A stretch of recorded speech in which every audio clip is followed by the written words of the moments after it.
Hey guys, ഇപ്പോഴും കുറേ പേര് മെസ്സേജ് ചെയ്യാറുണ്ട് ഈ SIPനെ കുറിച്ച് ചോദിച്ചിട്ട്. ലൈക്ക് മന്ത്ലി നമ്മൾ ഇത്ര ചെറിയൊരു എമൗണ്ട് ഒക്കെ അല്ലേ ഇടുന്നത്, പിന്നെ എങ്ങനെ നമുക്ക് ഇത്ര വലിയ പ്രോഫിറ്റ് ഒക്കെ ജനറേറ്റ് ചെയ്യാൻ പറ്റും അങ്ങനെയൊക്കെ. അപ്പോൾ അവരൊക്കെ മനസ്സിലാക്കേണ്ട കാര്യം എന്താ വെച്ചാൽ, ഇവിടെ മാജിക് കാണിക്കുന്ന കോമ്പൗണ്ടിങ്ങും ആണ്, നിങ്ങളുടെ കണ്ടിന്യൂസ് ആയിട്ടുള്ള ഇൻവെസ്റ്റ്മെൻറ്റും ആണ്. ലൈക്ക് മാർക്കറ്റ് താഴ്ന്നോ ഇരിക്കട്ടെ മുകളിലോ ഇരിക്കട്ടെ, നിങ്ങൾ എന്തായാലും ആ ദിവസം നമ്മുടെ SIP പോയിരിക്കും. ഇപ്പോൾ മാർക്കറ്റിൻ്റെ വാല്യൂ ഹൈ ആണെങ്കിൽ നമ്മൾ വാങ്ങിക്കുന്ന ക്വാണ്ടിറ്റി കുറഞ്ഞിരിക്കും.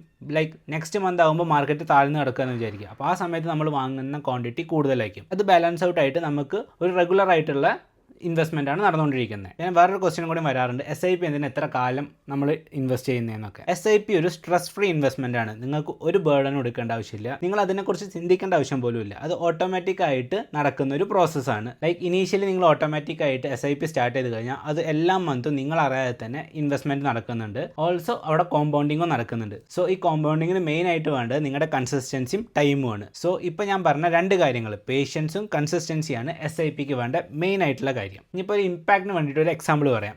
നിങ്ങളിപ്പോൾ 5000 രൂപ 20 വർഷം ഇൻവെസ്റ്റ് ചെയ്യാമെന്ന് വിചാരിക്കുക. നമുക്ക് കിട്ടുന്ന റിട്ടേൺസ് എന്ന് പറയുന്നത് 12% ആണെങ്കിൽ ആഫ്റ്റർ 20 ഇയേഴ്സ് 20 വർഷത്തിന് ശേഷം നമ്മുടെ കയ്യിൽ ഒരു bulk amount like above 50 lakh amount നമ്മുടെ കയ്യിൽ ഉണ്ടാവും. That is for sure. അപ്പോൾ ഇവിടെ നമ്മൾ അറിയാതെ തന്നെ നമ്മൾ ചെറിയൊരു എമൗണ്ട് വെച്ചിട്ടാണ് ഇത്ര വലിയൊരു ബൾക്ക് എമൗണ്ട് ക്രിയേറ്റ് ചെയ്യുന്നത്. അതുതന്നെയാണ് SIPൻ്റെ മാജിക്. അതുകൊണ്ടാണ് നിങ്ങൾ SIP കൺസിസ്റ്റൻ്റ് ആയിട്ടും അതിനെക്കുറിച്ച് വെറി ഫ്രീ ആയിട്ട് ഇൻവെസ്റ്റ് ചെയ്യാൻ പറയുന്നത്.